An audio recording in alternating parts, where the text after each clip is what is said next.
اللہ تعالی وبرکاتہ۔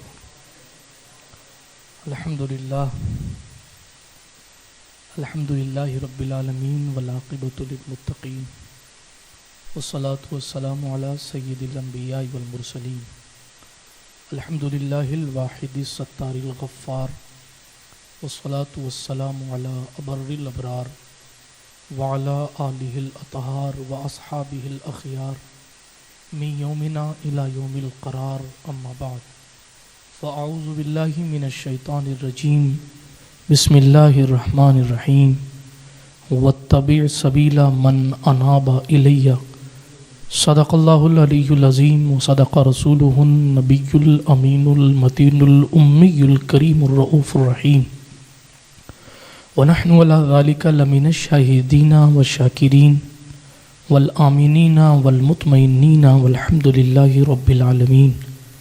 لی خمسۃ اطفی بہا حر الوباء الحاطمہ، المصطفیٰ والمرتضیٰ وابناہما والفاطمہ۔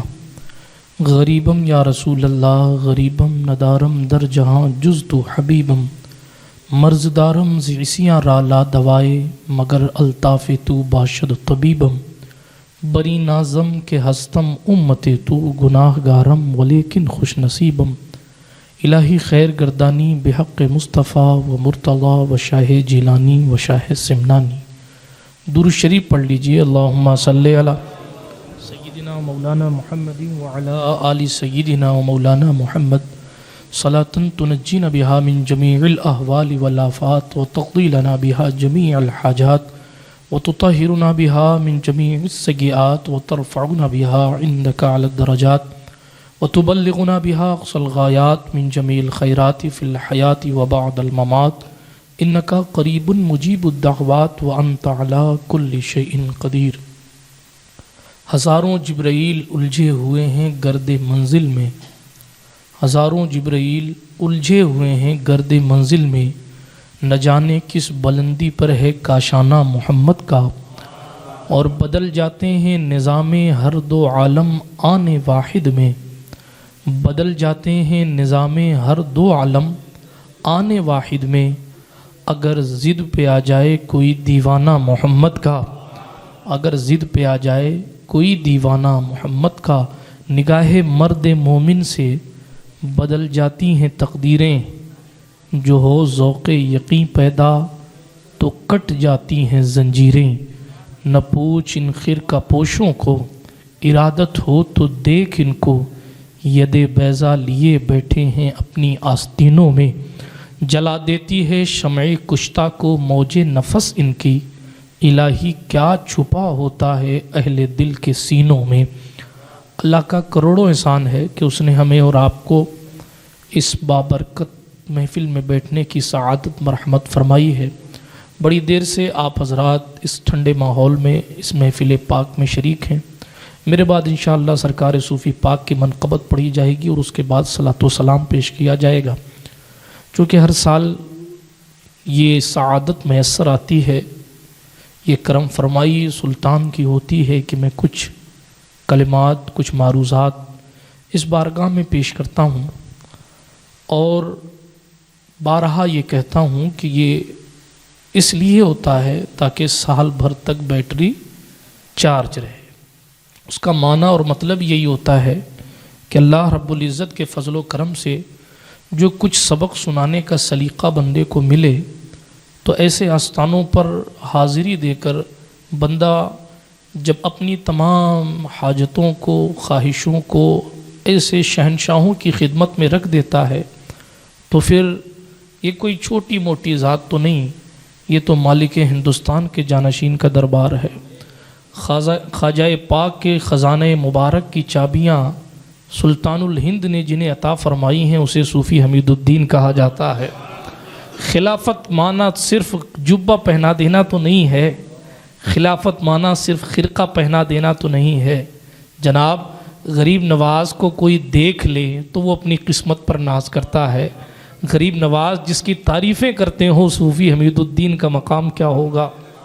مسجد بھری رہے یا خالی رہے اس سے کوئی فرق نہیں پڑتا، بس سامنے سرکار صوفی کا مزار رہے، یہی ہمارے اور آپ کے لیے کافی ہونا چاہیے، کیونکہ ہماری عزتیں رفعتیں پبلک سے نہیں ہے. ہمارا وقار، ہماری عزت، ہماری بلندی، ہمارا مرتبہ، ہماری کامیابی ان مقدس آستانوں سے ہوا کرتی ہے. یہی کیا کم ہے کہ اپنی چوکھٹ پر اب تک ہمیں اور آپ کو بٹھائے رکھا ہے.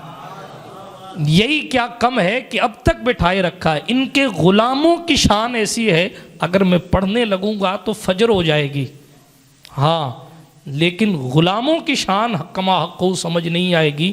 صوفی حمید الدین تو ولایت کے شہنشاہ کا نام ہے، لیکن جناب چونکہ ذات ایسی ہے کہ آج تک مفکر اس میں پڑھا ہے کہ اصل نام کیا تھا. جملہ بہت بڑا بول گیا میں، لیکن اس قدر اپنے آپ کو فنا کیا. کسی نے محمد لکھا، آپ کا نام محمد تھا. کسی نے احمد لکھا، کسی نے سعید لکھا، کسی نے لکھا کہ آپ کا نام محمد احمد سعید تھا. بہرحال مفکر چکر میں ہے، لیکن جناب بھیڑ آ کر اپنے دامن کو بھر کر جا رہی ہے. یہ کیوں ہوا؟ جب غلام اتنے فیمس ہو گئے تو آقا کیوں نہیں؟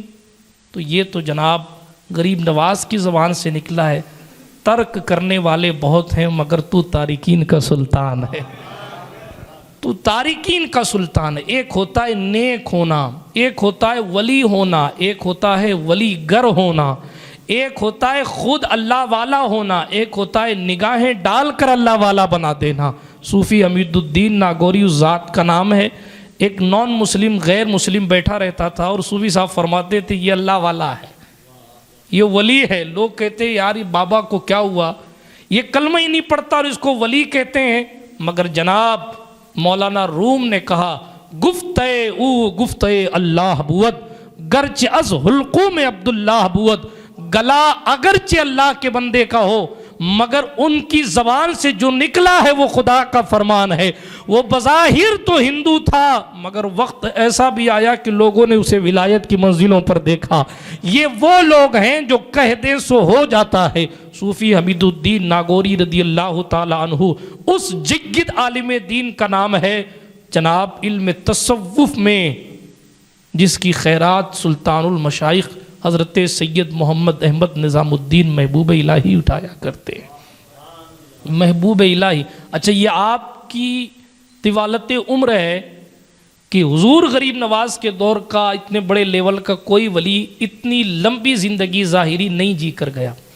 یہ سرکار صوفی کی زندگی ہے کہ جنہوں نے غریب نواز کو بھی دیکھا ہے اور محبوب الہی کے شروع کے دور کو بھی دیکھا ہے. یہ سرکار صوفی حمید الدین ناگوری رحمۃ اللہ تعالیٰ علیہ کی اسپیشل شان ہے. اللہ نے بڑی برکتیں عطا فرمائیں. اچھا محبوب الہی کی کوئی مثال نہیں ہے، اور محبوب الہی جس کی بارگاہ میں آ کر فیض حاصل کرتا ہوں صوفی حمید الدین کا مقام کیا ہوگا؟ محبوب الہی کا کوئی کی مقام کی کوئی انتہا نہیں. ارے محبوب الہی کے خسرو کے مقام کا پتہ نہیں چل پایا تو جناب سرکار نظام الدین محبوب الہی کے مقام اور محبوب الہی کے خسرو تو اونچے ہیں. محبوب الہی کے خلیفہ ہیں سراج الدین اخی سراج، ان کے خلیفہ ہیں علاء الحق گنج نبات، ان کے مرید و خلیفہ ہیں سلطان غوث العالم تارک السلطنت قدوۃ الکبریٰ محبوب یزدانی میر کبیر سلطان سید اوحد الدین سید مخدوم اشرف جہانگیر سونانی. جناب مخدوم کچھوچھا کی شان یہ ہے کہ نظر بلی پر ڈالتے ہیں تو وہ مہمان نوازی کرنے لگتی ہے. جب غلاموں کی نظر سے بلیوں کی زندگی بدل جاتی ہے تو پھر ہم تو بڑے خوش نصیب کہ آقاؤں کے آقا کی چوکھٹ پر بیٹھے. سرکار محبوب الہی کون؟ امیر خسرو بہت بڑے شاعر ہیں، شاعری کرنے تشریف لے جایا کرتے تھے. ایک مرتبہ بادشاہ کے ساتھ کسی محاذ پر یا مشاعرے میں چلے گئے. ادھر محبوب الہی کا دربار ہے، چونکہ سید زادہ ہے خود بھوکا رہتا ہے لوگوں کو کھلاتا ہے. تاریخ میں ایسے بھی واقعات موجود ہیں کہ محبوب الہی کے سامنے کھانا رکھا گیا، ایویں تھوڑی کوئی محبوب الہی بن جاتا ہے. کھانا رکھا گیا تو کہا اس وقت دلی میں لوگ بھوک کی وجہ سے پریشان ہیں، حضور کی امت بھوکی رہے اور نظام الدین کھا لے، یہ میرا ضمیر گوارا نہیں کرتا. اپنے سامنے کا کھانا اٹھوا کے فقیروں کو تقسیم کروا دیتے. یہ محبوب الہی ہیں، یوں ہی محبوب الہی نہیں ہوئے ہیں۔ اللہ اکبر کبیرہ، میں ان کے عبادات و ریاضات پر نہیں جاتا، آپ اندازہ لگائیں امیر خسرو تشریف لا رہے ہیں اور ادھر حضرت محبوب الہی کے دربار میں ایک صاحب کو اپنی بیٹی کی شادی کرنی ہے، تو وہ کچھ حاصل کرنے کے لیے، نذرانہ لینے کے لیے محبوب الہی کی چوکھٹ پر پہنچے اور کہا حضور کچھ دے دیجئے۔ نہ تو کہہ نہیں سکتے تھے، لیکن اس وقت اتفاق سے خانقاہ میں کچھ تھا نہیں۔ آج تو اتنا ہے، اللہ ماشاء اللہ، سب پیروں کی بات نہیں کرتا، مگر اکثروں کا معاملہ یہ ہے کہ اتنا ہے کہ انہیں خود نہیں پتا کہ کتنا ہے، مگر وہ محبوب الہی کا دربار ہے اور وہ ان کے پاس ہے ہی کچھ نہیں، صدقہ کر دینا یہ اللہ والوں کی شان۔ میرے آقا نعمت حضور غوث اعظم ارشاد فرماتے ہیں، اللہ رب العزت اگر مجھے 1000 سونے کے سکے صبح دے تو میں شام تک سارے فقیروں پہ لٹا دوں گا۔ یہ قرآن میں جناب کمانے کا ذکر تو ہے، جمع کرنے والا کہاں ہے؟ مجھے آج تک تو نہیں ملا۔ بہرحال عرض یہ کر رہا تھا کہ سرکار محبوب الہی کی چوکھٹ پر بندہ حاضر ہوا، بیٹی کی شادی کرنی ہے، نظر کرم فرمائے۔ حضرت محبوب الہی نے منع تو نہیں فرمایا، مگر خانقاہ میں تھا کچھ نہیں، کہا آج آرام فرمائیے، انشاءاللہ کل میں آپ کو نظر پیش کروں گا۔ ایک دن گزرا، 2 دن گزرا، تیسرا دن آ گیا۔ خدا کی شان، کوئی نذرانے لے کر بھی نہیں آتا کہ حضرت انہیں دے دیں۔ آخر کار معلوم کیا ہوا، خالی لوٹانا تو جناب والا شان نہیں ہے، انہوں نے اپنے جوتے دے دیے۔ کیا دیا؟ جوتے دے دیے۔ آپ کو سردی تو نہیں لگ رہی زیادہ؟ ہاں تو پھر بولتے رہے میرے ساتھ، کیا دیا؟ ہاں اپنے نالین شریفین دے دیے، جوتے دے دیے اور کہا میرے پاس تو فی الحال کچھ نہیں ہے، یہ لے جاؤ۔ اچھا اس بندے نے بھی سوچا یار آیا تھا کچھ مال منال لینے کے لیے، انہوں نے اپنے پرانے جوتے دے کے کہا جاؤ، اب اس جوتوں کو میں کیا کروں گا، مگر چونکہ محبوب الہی نے کہا تھا لے جاؤ، روشن ضمیر محبوب الہی تو جناب کچھ کہہ نہیں سکتے، لیکن وہ تو دلوں کے حالات کو جاننے والا پیر ہے نا۔ وہ محبوب الہی اعلیٰ حضرت نے اپنے الملفوظ میں قصہ نقل کیا، ایک قلندر محبوب الہی کی چوکھٹ پہ آیا اور محبوب الہی کی بارگاہ میں قلندر حاضر ہوا، تو محبوب الہی کے غلاموں نے، ان خانقاہ کے ذمہ داروں نے اس کے سامنے کھانا رکھا، تو وہ کوئی پتہ نہیں کس آسمان کی باتیں کر رہا تھا، اس نے کہا یہ کھانا اچھا نہیں ہے، کھانا اٹھا کے پھینک دیا۔ پھر جناب تھوڑی دیر بعد یہ ہوا کہ وہ دوسرا کھانا لایا گیا، جب دوسرا کھانا لایا گیا تو اس نے پھر کہا کہ یہ کھانا اچھا نہیں ہے، وہ کھانا بھی پھینک دیا۔ پھر قلندر کے لیے تیسرا کھانا لایا گیا، اس کو بھی دیکھ کر کہا یہ کھانا اچھا نہیں ہے، اس کو بھی پھینکوا دیا گیا۔ محبوب الہی نے پھر کہا قلندر کو کہو میرے پاس آئے، قلندر کو قریب لایا گیا، محبوب الہی نے کان میں کہا وہ جب جان تیری جا رہی تھی تو نے مردہ گوشت کی بوٹیاں کھائی تھیں، مردہ بیل کی بوٹیاں کھائی تھی، اس سے تو میری خانقاہ کا سوکھا کھانا اچھا ہے۔ اس نے کہا حضور یہ راز فاش مت کرنا کہ میں نے اپنی جان بچانے کے لیے کیا کھایا تھا، بہرحال آپ ابھی جو کچھ کھلائیں میں کھانے تیار۔ یہ محبوب الہی ہیں جناب، کوئی چھوٹی موٹی ذات کا نام نظام الدین نہیں ہے، قدرت نے بڑی بلندی انہیں عطا فرمائی۔ یہ محبوب الہی تو روشن ضمیر پر یہ قصہ یاد آ گیا۔ سرکار محبوب الہی کی خانقاہ سے وہ پلٹے، جب پلٹے تو ماجرا یہ ہوا، اللہ اکبر، یہ ہوا کہ جوتا کون لے گا کرتے ہوئے جنگل میں چلے گئے، راستے میں سفر کر رہے ہیں، ایک جگہ لیٹ گئے آرام کرنے کے لیے، وہ جوتا جو ہے وہ جھولے کے اندر پیک کر رکھا، تھیلی میں پیک کر کے جناب اپنے سر کے نیچے رکھ لیا، تھیلی میں پیک کر کے اپنے سر کے نیچے انہوں نے رکھا۔ ادھر سے محبوب الہی کی آمد ہو رہی ہے، ادھر سے محبوب الہی تشریف لا رہے ہیں، حضرت سرکار محبوب الہی رحمۃ اللہ تعالیٰ علیہ، ادھر سے امیر خسرو تشریف لا رہے ہیں، سرکار محبوب الہی کے غلام تشریف لا رہے ہیں۔ تو حالت یہ ہوئی کہ انہوں نے سوچا کہ مجھے اپنے پیر کی خوشبو کہاں سے آ رہی، ہاں پیر کی خوشبو کہاں سے آ رہی۔ روایتوں میں یہاں تک لکھا ہے کہ وہ سونگتے وہاں تک قریب پہنچ گئے اور کہنے لگے کیا تم دلی جا کے آئے ہو؟ تو کہا ہاں جا کے تو آیا ہوں۔ کیا تم سرکار محبوب الہی سے مل کے آئے ہو؟ کہاں ملاقات تو کر کے آیا ہوں۔ کہا ایسا کیا ہے کہ تم میں ان کی بو آ رہی ہے؟ تو کہنے لگے کہ میرے پاس ان کی جوتیاں ہیں، ایسی بات تھی اور میں گیا تھا کچھ نظر و نیاز لینے کے لیے، تو انہوں نے مجھے اپنی جوتیاں دے دی۔ اس وقت چیتل ایک قسم کا کی کرنسی ہوا کرتی تھی. 7 لاکھ چیتل اس وقت حضرت سرکار امیر خسرو نے ان جوتیوں کے 7 لاکھ روپے دیے اور 7 لاکھ روپے دے کر کہا کہ اور زیادہ ضرورت پڑے تو مجھ سے پھر مل لینا، انشاءاللہ جو دولت کہیں بھی میرے پاس رکھی ہوگی میں وہ بھی دے دوں گا. اور پھر جناب اپنے مرشد کی جوتیوں کو اپنے سر پہ رکھا. حضرت سرکار محبوب الہی کے دربار میں اس شان سے حاضر ہوئے کہ پیر کی جوتیاں سر کے اوپر رکھی ہوئی ہیں. محبوب الہی نے محبت سے فرمایا ارے خسرو کتنے میں خرید لی؟ کہا حضور 7 لاکھ چیتل میں خریدی. کہا خسرو کوئی سستی تو نہیں خرید لی تو نے؟ اللہ اکبر کبیرہ. یہ سرکار محبوب الہی ہیں، یہ امیر خسرو تو قدر والے جانتے نا کہ معاملہ کیا ہے. اتنی بڑی شان کا مالک محبوب الہی خود فرماتے ہیں کہ علم تصوف میں سلسلہ چشت میں علم تصوف پر اگر کتاب لکھنے والی سب سے پہلی کوئی ذات ہے تو وہ ذات حمید الدین ناگوری کی ذات ہے. بڑے بڑے ولیوں کے شہنشاہ یہاں آ کر سرنگو ہوتے ہیں ادب سے. یہ دربار صوفی حمید الدین ناگوری کا دربار ہے، یہ ترک و تجرید کے سلطان کا دربار ہے، جس نے صرف خود کو نہیں بدلا بلکہ جناب اتنا بدلا کہ عمومی طور پر معاشرے میں یہ ہوتا ہے کہ بندہ بیوی کو بدلنے میں خود بدل جاتا ہے. کیوں مولانا مبارک صاحب، صحیح ہے کہ غلط ہے؟ تو عمومی طور پر ایسا ہوتا ہے، ایسا نہیں کہ ان کے ساتھ ایسا ہوا ہے، میں اسے تصدیق کرا رہا ہوں چونکہ یہ عالم دین ہیں. تو عرض یہ کر رہا تھا، باقی ایکسپیرینس کئیوں کو ہوگا، لیکن سنیں خدا نے کیا تاثیر دی تھی زبان میں کہ اپنی اہلیہ کو وہ فکر اور وہ خیالات عطا کیے اللہ پر کہ جناب 7 دن میں ایک مرتبہ اپنے وقت کی رابعہ مخدومہ خدیجہ رحمۃ اللہ تعالی علیہا جو آپ کی پہلو میں آرام کر رہی ہیں، 7 دن میں ایک بار سبزی کھاتی تھی، 7 دن میں ایک بار سبزی سے افطار ہوتا تھا. یہ ترک و تجرید ہے، یہ اللہ کے لیے سب کچھ چھوڑ دینا ہے. بادشاہوں کے لوگ یہاں لے کے کھڑے کہ کچھ قبول کر لیجئے، زمین لے لیجئے، نذرانے لے لیجئے، مگر جناب سب پر پابندی ہے کہ نہیں ہمیں کچھ نہیں لینا.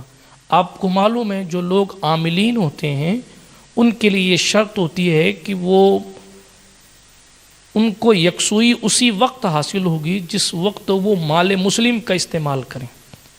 مال غیر کا استعمال اگر کھانے پینے میں کریں گے تو ان کے عملیات میں معاملات ڈگمگ ہو جاتا ہے. ٹھیک ہے، یہ بھی اپنے آپ میں بہت بڑا تقوی ہے. ایک تو یہ ہوتا ہے کہ اپنی قوم کے گھر سے کھانا، ایک یہ ہوتا ہے کہ اپنے گھر کے سوا کھانا ہی نہیں. اور کھانا تو کھانا. حضرت مخدومہ خدیجہ کی شان یہ تھی کہ وہ کپڑا بھی جو پہنتی تھیں وہ اپنے ہاتھ سے سیا پہنتی. حضرت صوفی حمید الدین ناگوری کو جو جبہ پہناتی تھیں وہ اپنے ہاتھ سے سی کے پہناتی تھی. اللہ نے اتنا انہیں وقار عطا فرمایا. بہرحال باتیں تو بہت ساری کی جا سکتی ہیں مگر یہ ہماری اور آپ کی خوش بختی ہے، سب کچھ چھوڑ کر رضائے الہی کے لیے ساری زندگی گزارتے رہے. تو صوفی صاحب علیہ رحمت و رضوان کو ویسے بھی سادگی بڑی پسند تھی. سرکار صوفی علیہ رحمت و رضوان کو تنہائی بڑی پسند تھی، اور اس قدر پسند تھی کہ جناب دنیا میں کیا ہو رہا ہے ہونے دو، اپنا تعلق تو اپنے مولا سے ہے. باتیں سرکار حمید الدین ناگوری کی کیا کیا کی جائیں، جس کی امامت کی شان یہ کہ وہ لوگوں کو عرش اعظم دکھائی دے. سوچنے کی بات یہ ہے کہ جب مقتدیوں کا یہ حال تھا تو پھر مقتدا نے کیا دیکھا ہوگا، پھر جو نماز پڑھا رہا تھا اس نے کیا دیکھا ہوگا. اللہ پاک ہمیں اور آپ کو سرکار صوفی حمید الدین ناگوری رحمۃ اللہ علیہ کے مشن کو عام کرنے کی توفیق عطا فرمائے، اور سرکار صوفی علیہ رحمت و رضوان کا جو مشن ہے نمازوں کی پابندی ہو، مصطفیٰ جان رحمت علیہ الصلاۃ والتسلیم کے دین کی خدمت ہو. یہ ہا ہو پھاں پھو صوفی صاحب کو پسند نہیں ہے، بات سمجھ آ رہی ہے آپ کو؟ نہیں، اپنی زندگی میں کچھ دین کے لیے کام کر جائیں اگر مقبول بارگاہ صوفی ہونا ہے۔ مصطفیٰ جان رحمت علیہ السلام کے دین کا کام کر جائیں۔ بندہ ساری دنیا کو چھوڑ کر یہاں آیا اور آ کر مصطفیٰ جان رحمت علیہ الصلاۃ والتسلیم کے دین کے کام میں لگا رہا، اس کے لیے چاہے جو کرنا پڑے وہ کرتے رہے، رسول محتشم صلی اللہ علیہ وآلہ وسلم کے مشن کو عام کرتے رہے۔ اللہ پاک ہمیں اور آپ کو سرکار حمید الدین ناگوری رحمۃ اللہ علیہ کے طریقے پر چلنے کی سعادت عطا فرمائے، آمین۔ استغفر اللہ تعالی ربی من کل ذنب واتوب الیہ، وآخر دعوانا ان الحمد للہ رب العالمین۔ السلام علیکم ورحمۃ اللہ وبرکاتہ۔